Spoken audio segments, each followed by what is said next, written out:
तो आम अंडार जो चाउमिन बनवा ताप मुझे कौन कर माने चाउमिन किसी अल्प नहीं आठ मुझे पतला वाला चाउमिन नहीं आपण मानक जमी पसंद मोटा हो कि पतला आपण नहीं पारे।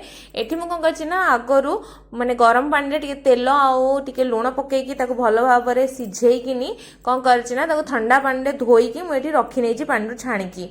तो ये आम चाउमिन बनवा तो फास्ट कौन करवा ना कड़े गरम करी से 2 चामच आम रिफाइन तेल को मुझे देदे।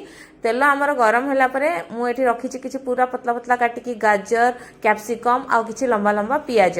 तो आपण चाहिए ये पियाज कैप्सिकम गाजर को आपण पसंद हिसाब से आप कम बेसी करें। या आम ए पकईकी बेसी ना 30 सेकेंड कि 40 सेकेंड पर्यंत आपको आम टे भाजबार अच्छी। आउे से आम कौन करवा ना अधा चामच आम देदेबा अदा रसुण पेस्ट। अदा रसुण पेस्ट देलापर यार टेस्टा बहुत भल आसी थाए। तो आम ये कौन करवा ना आपको बेसी भाजवा ना बस हल्का आउ 30 ରୁ 40 मिनट पर्यंत हल्का भाजबार अच्छी। किंतु एटा आमर जमी कड़कड़ कड़कड़ लगुव खाइले टिके भल लगे। तो ये छाणिकी रखी जो चाउमिन को आम पानी रू तो यही चाउमिन को ए पकई सारापर से कौन करवा ना 1 चामच भिनेगार देदेबा जहाँफल कि तार टेस्टा बहुत बढ़िया आसता मैंने पूरा दुकान भाया। आउ से अधा चामच आम गोलमरिचर गुंड देदेबा। आ सहित आम दौचु कौन चाउमिन जो हक्का नूडल्स मसला आसूची 5 टंकिया वाला पाउच भी आसूची 10 टंकिया वाला भी आसूची। तो आपड़ से अधा चामच पकईदेवे देखिए चाउमिन टेस्टा बहुत ही बढ़िया आसो।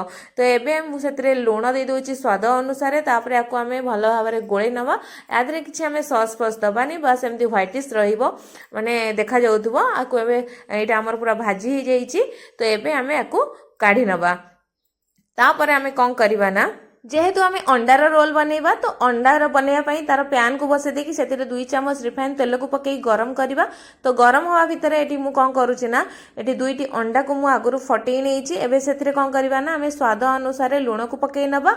आ अंडा टी को कौन करवा ना भल भाव में आम फेंटार अच्छी जमती कि तार केसरटा से माने तार जो धड़ा अंशटा अच्छी भल भाव में मिसीज। एवं आम पैन रे ताकू पकई नवा आउ एवं पैन को पूरा राउंड राउंड गोल गोल करिकिनी कौन करवा ना पैन रो चारिकटे बुलेई बुलेई ताकू पूरा जमती गोटे चकुली पिठा भाया हैला भाया ताकू आम ये बनई नवा। बस अंडा को तो बनवाई बेसी समय लगे देखिए 2 मिनिट आमर ए देखो गोटे पट साइड माने तलटा पूरा आमर हो जाए। आम उल्टे नवा आरपट जेहेतु अंडाटा आमर हो तो आरपट सिझा बेस समय लगे 20 ରୁ 30 सेकेंड भितर आमर ये अंडाटा रेडी हो देखिपे आमर ए अंडाटा पूरा रेडी हो जाए। मुझे गोटे प्लेट को काढ़ी नौ एवं आम तापर कौन करवा ना अंडा को सेमती रखार अच्छी। आउ से कौन कर भेज रो मेयोनीज को मुझे पकाऊँगी आपण को जो भाया मेयोनीज पसंद माने एवं मेयोनीज रो बहुत सारा भेराइटीज आसूची फ्लेवर तो आपण ताको पकई पारे।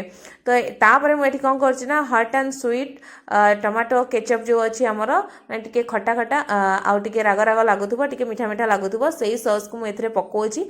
आप नॉर्मल सस बा नॉर्मल केचप ए पकई पारे। तापर मु गोटे साइड रे जो चाउमिन को आम बनईकी रखी मु पकई दूची माने साइज करी पूरा रखी नवा।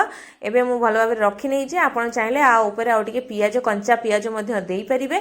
एबे हमर ताकू कोन करया ना पूरा उल्टे नवा उल्टे सारला परे एमती पूरा माने गोटे साइड हमर हे गला। एबे ताकू कोन करया ना गोटे छोट छोट पीस भलिया करिकिनी आमे छुरी रे काटी नवा। एटा देखिया बाई जति सुंदर लागोछ ना खाया बाई मध्य सत्रे बहुत भल लागिते। आ छोट छुआ तो देखिले ही अटकी पारिबेनी। आउ एबे एमती आकू घरे थारे आपण निश्चय बनांतु आउ किपरि लागिला कमेंट बॉक्स रे कमेंट करी निश्चय जणातु। धन्यवाद।